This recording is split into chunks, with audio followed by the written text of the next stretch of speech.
What's good, y'all? Welcome to my review for the first episode of the second half of Tokyo Ghoul, or Tokyo Ghoul Season 2, whatever the fuck you want to call it. And I gotta say, yes! Yes! Yes! Yes! I was about to go a little bit long, but I couldn't keep a straight face doing that, but yes! This is TG as I live and breathe. This is the TG I fell in love with Season 1 and Season 2. Not saying Season 3 was bad. Trust me, you got some reviews. You know I fucking loved it. But I won't lie, it also was probably like maybe my least favorite just because I felt like with Rie, I should say, the first half of it anyway, it didn't have that same oomph to it that, that the first two seasons had. Say what you will about Rude, but I fucking love it. It just didn't have like that same emotional punch. It had its moments here and there, but nowhere near as bad as they did in the first two seasons. Granted, that was kind of what she was going for with the first half of Rie. With Heise Sasuke representing, and of course, him working with CGG, him with the rest of the Queen Squad. Udrie, Psycho, Mutsuki, and all those other guys. It was really just Kaneki, because as we know, granted, I don't think this has been talked about in the anime, but in case for any manga is watching video, we all know that Kaneki has always wanted a family. That's been like his dream, and that it's kind of what Heise was. It was like him in a dream, like where it's like where his life was together. Granted, he didn't remember any of the stuff that happened in the first two seasons, and TG, but it was like kind of like what Kaneki always wanted his life to be: peaceful, have a family, all that. So in turns, it didn't really have that many emotional moments, and of course, the animation was inconsistent, but here, that animation, it was great. Oh my god, and that OP, oh yes.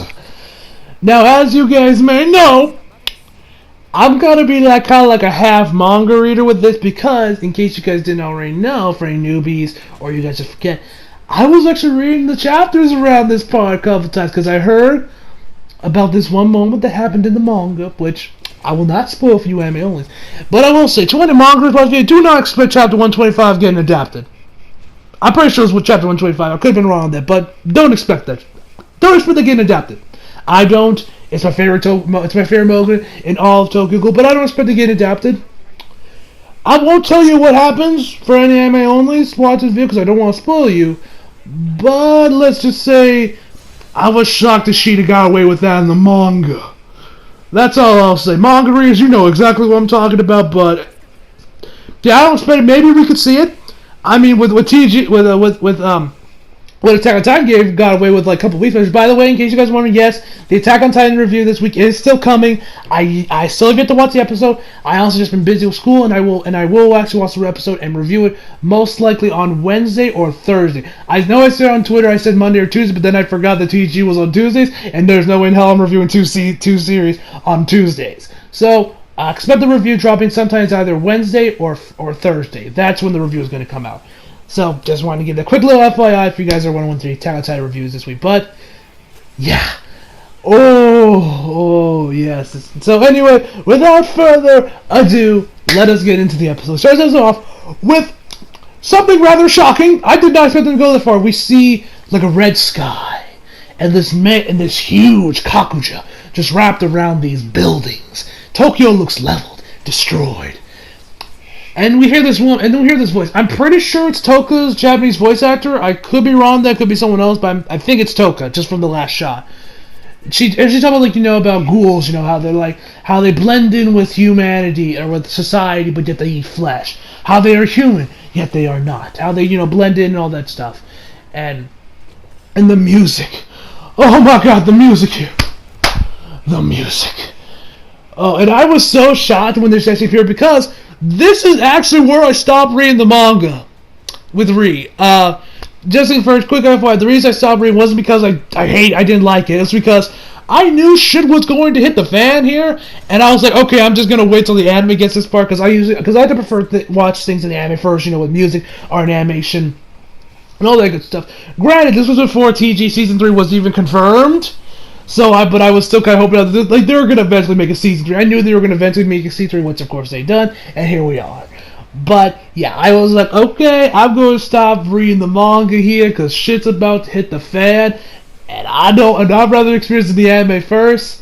So yeah, this is actually where I stopped reading the manga, which I was surprised we even got here first. It was kind of like, I heard some mangas were shot that when in the Star Season 3 of Tokyo of Attack on Titan, they were like shot when the scene at the beginning where Eren says, Armin said that beyond the wall there's a great expanse of water, yada yada yada. That whole scene. That was basically, that's like some stuff that happens later on in the manga. This is also like something that happens like way later on in the second half of Tokyo Ghoul. I'm talking like the ending of it, like in like the end game, because that's kind of where I was. It was kind of like the end game of Re, where I stopped reading the manga. And the music, and then we end the scene with the camera wrapping around Tokyo, and we zoom into her eye, and there's Kaneki in there, which. Ooh. I'm gonna tell y'all anime onlys right now. You motherfuckers ain't ready for what's about to go down. As someone who's read some of these chapters, ooh, y'all ain't ready. Y'all ain't ready. I'm not ready to re-experience this because, ooh, it seems like Period has listened to all the criticisms, has finally gotten their shit together, and it's probably going to give us a good overall adaptation of the second half of Rude. Granted, 12 episodes. We'll have to wait and see, but at least they're getting better with the art animation. The art animation is actually really good. It's about on the quality, I would say, with the first 2 seasons, which is good. So I guess Period is no longer like outsourcing it as much, and they're just doing it themselves finally. I don't know, but the art animation this episode was over great. Although weirdly, it's just weird. Does Kaneki's face look different? Like, I don't know, dude. Like, his face looks different to me. I don't know. Maybe I'm just seeing it, but I'm pretty sure his face does look a little different. Anyway, and so that was amazing. But after that, we then see the Scarecrow on this boat, kind of just rowing away from this war zone. Which I hope we see the Scarecrow's identity in here, because that was one of the chapters I did read. I mean, okay, I actually stopped reading the manga for a bit, and then I came back after I heard what this happened. I read that chapter. I think that was after what happened with the Kakuja thing on Tokyo. I think that happened later, or maybe it happened before. I think it was actually a little bit before, and then I kept reading a couple more chapters, and then I finally gave up. Then I finally, quit. I forget. It's been a while since those chapters came out. So, yeah, I hope we see it, because, And also, guys, another quick announcement. I do want to mention, you guys know I've been reading the manga of Tokyo Ghoul. I'm finally now on volume 13 of the manga. I'm about halfway done with that volume. Anyway, so back to the episode. So, as I said, we see the Scarecrow rowing away from the war zone. Then we head over back to where all the action's happening. The CCG are taking down like this Algieri base. We do finally get the reveal who the man in the black cloak was, who we saw back in the first half, which of course, no surprise, is indeed Kotaro Amon. I'm pretty sure we all probably had a feeling that it was him when we first saw him. So, we see him, and then we see Eto. Which I was actually surprised when we first saw Eto, because when I saw this, I was like, whoa, wait, I thought Kaneki killed you, but, I mean, granted, Kaneki did say that she did get away, so I guess the blow, he didn't end up killing her, but she just, he just gave her some decent hits, and she just healed herself, because I'm pretty sure Kaneki did kill her in the first half, or maybe she just has or maybe just her healing factor is damn good, and she just survived it, afterwards. Anyway, and so let's talk about the OP, because this is a round where the OP played. Oh my god, the OP. The OP this week. Oh my god, this is the best OP in all of TG. This was so damn good. We got the TK came back to do the OP, which you guys remember he did Unravel. Oh my god, the amount of callbacks to Unraveled is ridiculous. And that final shot, that last final shot, when the two hands came together. I don't know if that's what I think it is, but if it is, I'm so hyped because, like I said, I'm kind of like a manga reader because I've read some of these chapters and I'm just so hyped to see these events unfold with the anime. With this, if they can keep up with this quad this week, oh my god, am I gonna have a heart attack watching this? So, yeah. Anyway, we get back to Eto. She's talking to Tatere. So he says that the Ghoul that the CCG kind of has some corner, and that the CCG has been really going at it on Algieri, and most of their bases in the 23 wards are destroyed, and so Eto says that she has some stuff to do, and today says, I'm gonna just do whatever the fuck I please now. And he tells Eto you should do the same. She's like, aw, and he also says I'm gonna send Ayato with you, or that she was and leaves. And of course we get to see our boy Kaneki, or I guess more specifically Bloodstained Kaneki, Reaper Kaneki, whatever you want to call him. Oh my god, do I love him. Oh my god, do I love this guy. This dude is so fucking entertaining. Like, he walks into this interrogation room with, I'm assuming is, Takasaki's, Sen Takasaki's editor, I think it is. I'm not sure what exactly his role is, but we do find out through a flashback, with our flashback, we found that he is, I guess, he did make her become an author. I think he's his editor. I don't know, I have no idea how, how books, the behind the scenes work of, novels and stuff, how that shit works. Anyway. And I love how Kaneki, I love the way he dressed. Mom, and those glasses, ooh, Kaneki, you know how to dress. He walks in there. And once he's around close to the table, he kicks it! He kicks it, the dude falls on his head, he's like, oh! He says, so, if Sen Takasaki's actually a ghoul, and you knew about it, that means you've been harboring Ghoul, which violates Article 119, which of course leads to, and I love the way he looks at him when he says, the death penalty. And I just love the look on Kaneki's face. Like, you could tell Bloodstained Kaneki don't give a flying fuck about anything. Granted, it's kind of like his own purpose. He's like I said before, Bloodstained Kaneki is like White Hair Kaneki Super Saiyan. He's even edgier than before. And I love it. He's so entertaining. And so he tells, of course, and he tells Fruta the same thing here, Dad. He's like, okay, did you confess or anything? He's like, yeah. But I doubt we can probably bring out owls or shrimp. And so Kaneki leaves. He says, like, hey, where you going? He's like, I've heard Sentai Saki's having a press conference. I thought I'd check it out. He's like, okay. And so we see him walking. He's at this crowd, and I love this. I love the shot of Kaneki. And then he has his flashbacks to Hinami. Which, as we later find out, she is actually going to be executed, unfortunately, which... no, please, don't hurt me. Anyway. And so then he walks across, then, of course, on the Titantrons, he shows that Sen Takasaki's press conference where she announced that she is, in fact, a ghoul. Shows off her ghoul eye and everything. Then we get a flashback to where she kind of just went into this to this company, gave her manuscript of her first novel. And he says, it's not that bad for someone your age. And she asks, how old are you? She says she's 14. And she's like, okay. And so she walks up, she ends up knocking into this guy. He says, hey, watch it, dumbass, fuck you. And then we go back to the editors, and the dude is like, he gets thrown by those walls. He's like, you idiot, you blood, get the kid that wrote this damn thing. He's like, oh, I swear, and grabs a jack and runs, and feel like, I don't know how he managed to find Eto. Did he just run all around this place and just hope to God she would stay close by? Anyway, so he finds Eto. She's as we find out that her name is indeed Eto. So yes, Sen Takasaki and Eto are indeed the same person. Probably explains why Kaneki and Harise loved her book so damn much. And he asks her why didn't you put any contact information on her manuscript? She's like, I don't have any contact information. It's like, I see. And so she asks, what's her name? She says Eto.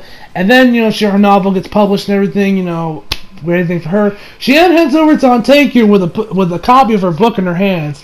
And kind of right, and she's about to open the door, but she kind of just looks outside, and it's just, I forget the dude's names, but the Devil Ape and the Black Dog, they're just arguing about coffee and such, and then she just looks, and then when she gets as the camera shifts to Mr. Yoshimura, she kind of has this very pissed off look on her face. I don't know why she's so pissed off. I mean, she obviously came here to give a copy of her book to her dad, so I don't know why she's looking at it. Or maybe it's because he doesn't seem like he cares about Eto. Maybe she thinks he left him. I don't know what Eto's beef is, what that whole thing. But she gets pissed off, crumples up the book a little bit, and just kind of runs.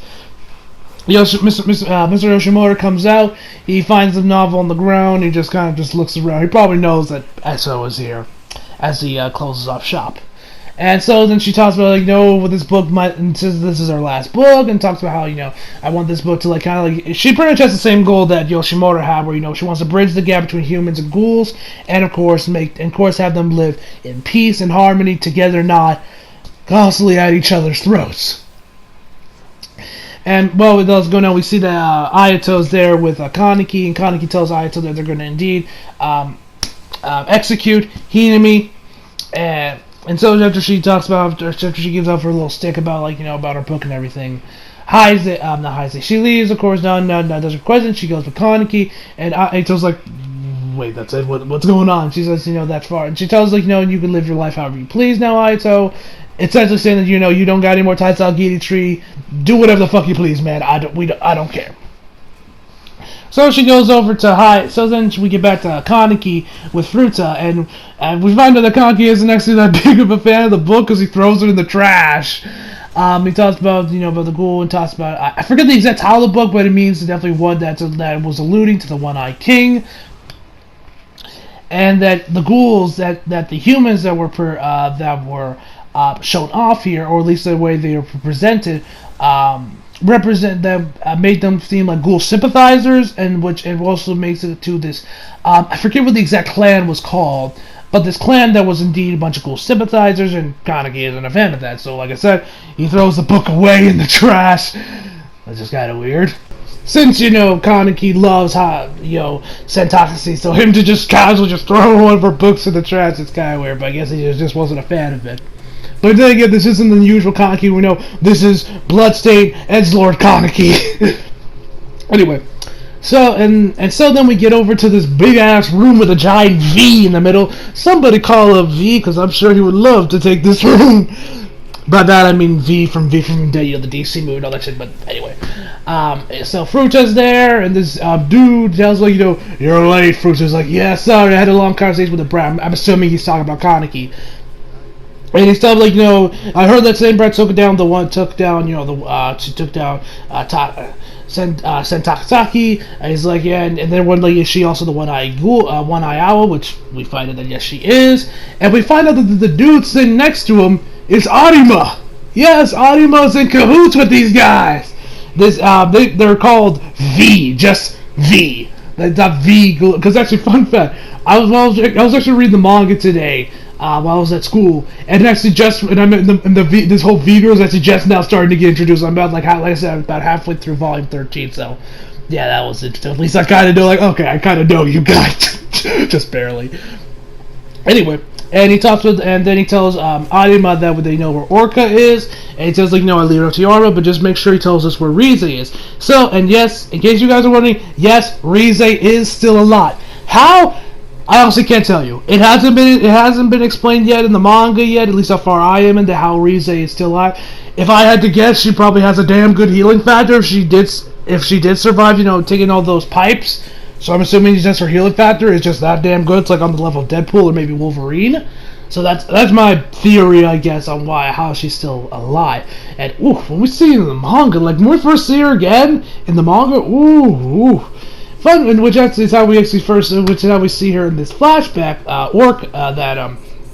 Orca, I believe is how you pronounce his name, has. As we get the big guy that we saw absolutely whoop Kaneki's ass back in Rude A. Yeah, this dude it was like a father figure to Rize. And where, she was running away, and actually, right before that, we actually find out, we get back to Kaneki and Eto, and he asks her, like, and he kind of has, like, all the content of the book. He says they are all true, that yes, the Wahashu, I didn't tell you pronounce it, probably pronouncing it wrong, the Wahashu clan, are indeed ghoul sympathizers, but they have this weird thing where they think that everything belongs to them, and they also are connected to this V group. And members of the V group include, as we know, Arima, Fruta, Mr. Yoshimura, Eto, and of course Rize, the girl that's the reason Kaneki's in this mess that he is. But and she actually escaped V, which does lead us to when we do see Orca, and he has a flashback where we see Rize actually running away, and Orca finds her. She's like, and she says, she's starving, which hearing Rize is starving is weird because we know that she's a binge eater. Which, if I had to guess, this is probably the reason why she did become a binge eater, was because she never wanted to ever wanted to re-experience that feeling of starvation ever again. So that's probably the reason why she did become the crazy psycho bitch that we all know. That of course, is the binge eater. If I had to assume anything. And he gave her a piece of meat. He tells her, and then he kind of took her under wings, and became a pseudo father figure. And Rize actually straight up asked them when they were I'm guessing at Orca's place. Rize and him are both rocking kimonos, and she asked him are you my father? Where then we get to Orca. He's now facing off against Arima and his group, and then when Orca activates his Ghoul line and goes in Ghoul mode, his shirt literally burns off of him. I don't know how that's even possible, but fuck it, it's cool. And like I said here, guys, the art animation here, Studio Period. It seems like y'all have listening to the complaints you got from the first half, so that you're back and doing the rest of it. So good on you guys. The art animation was actually really damn good. I would say it's on par with the quality we got back in season 1, season 2. So if I had to guess, Period should probably do this all by themselves, because if I'm not correct, this actually is done by Period, one of their subdivisions of Period. So I don't think they're outsourcing it much, and they're actually doing it all in house. If I had to assume, that's probably why the art animation does look as good as it does. Anyway, he ends up getting killed by Arima and his lackeys, and he says, "Rize, run!" and falls to death. Where then we actually get back to Banjo. This is actually literally the first time we've seen Banjo in the anime since season 1. Of course, if you guys have read the manga, Banjo has had a much bigger role than he does in the anime. So he's just sitting there reading a book. It's actually one of Sentai Saki's books. It's so common. Banjo, you reading? You feeling good, man? He's yeah, and he's oh, Rize Sentai Saki. He's it's not like that, because as we know, Banjo had a thing for Rize, and I wouldn't be surprised he still does. Oh, that was some funny shit. And then Ayato just shows up, which, by the way, is just Ayato actually shares Sasuke's Japanese voice actor, because they kind of sound kind of similar, although maybe it's just me, but they kind of sound a little similar. And he says hey, shouldn't you be finding the CCG or something? He's I need your help. And ooh. And so we then get back to the CCG prison, whatever it's called, where Fruta is actually interrogating Eto, and it got pretty interesting in here. And so Fruta asks him straight up, so are you the One-Eyed King? She's nah. And so then he goes on about what he thinks the One-Eyed King is, about about how the One-Eyed King is there to bring hope, and to bring hope to people, and then how does one control the masses, yada yada yada yada. Overall, it's a really interesting conversation, but I love this one line. After she says, "Okay, I'm relieved. You know jack shit about the One-Eyed King." And then we find out that Fruta actually took the dude that Kaneki interrogated, which, as we did find out, was indeed her editor. He turned him into food. He turned him into a partay, I think that's how it's pronounced. I don't know, I'm not French. And so he just literally just says I might not be the best cook, but just hands it over to Eto. Is enjoy. It's thanks. Although, and I love this one line here. She's so, and as he's about to leave, he says, so, how does it feel not calling your father? And then Fruta stops, turns around, and just die. And she's ooh, scary. I'm damn, she must have really hurt her nerve, Fruta. Then we see Kaneki. He's replaying the tape of the whole conversation, about a bit of the conversation about One-Eyed King, how does one control the masses, yada yada yada, and how he's a irregular enemy, sounds boring, blah blah blah blah. And then Eto's oh, you should have more faith in me, Kaneki, and asks her is this really all worth risking your life? This dream of having humanity and humanity and ghouls living in one. Was it really worth your life? Was it all done in vain? She's I wouldn't say that. And she's and she asks him you want me to help you with what you're about to do? And she's do you know what I'm about to do? She's yes, but if I do, you have to grant me a wish. Kill the One-Eyed King. So then we get back to Ayato. He and he and Bonjo are like kind of strategizing how the fuck to break into this place. They're just like, fucking, we'll just barge in there and just wreak havoc. And so then the sirens are playing. They're like, fuck it, let's just go in right now.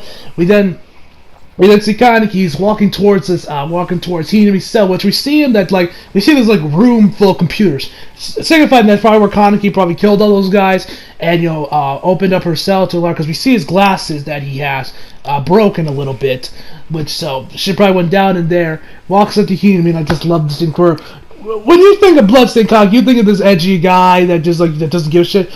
Here, Kaneki becomes Kaneki again, as we know, like normal black-haired Kaneki we know from part 1. He says, "Sorry I'm late. It's time to go." And the voice acting, the smile on Kaneki's face, it was amazing. And then so the episode ends. The and the ED, pretty good. Compared to the OP, it's nowhere near as strong, and I probably would say it's probably like my second to least favorite. I think the EDs from season 1, season 2 were a little bit better. The ED song is still here, and I like the little butterfly that they have swinging around, which, if I remember, that's some symbolism right there from TG, because I remember that butterfly was on one of the manga covers I read. I remember that. And so, but the next episode preview, Ooh, I'm hyped. But I'm actually kind of surprised Bloodstained Kaneki's like going to get like only an episode and a half. I thought it was going to maybe get a little bit more, but from there on, we're going to get back to I guess, Kaneki's final form, I guess you'd say. Back to normal White Hero Kaneki, but he isn't edgy White Hero Kaneki. It's more like a mixture of like, I guess what Black Hero Kaneki. It's like kind of like, just a Kaneki that's like accepted him everything. He's not like, a pussy ass bitch. He's not some edgelord. He's kind of more like, I guess, Kaneki's true personality. I guess I don't really know how to describe him from the chapters I've read. Anyway, so overall, I give this episode, of course, a 10 out of 10. Sweet Jesus, I hope if Para can keep this quality up, and we do end up getting seeing Chapter 125 get adopted, ooh, is this going to end up being my favorite season of TG. So anyway, so hope you all enjoyed the video. Leave a like if you did, subscribe if you're new, follow me on Instagram, Twitter, leave your rocks below, and as always, come back for more. See you guys next time.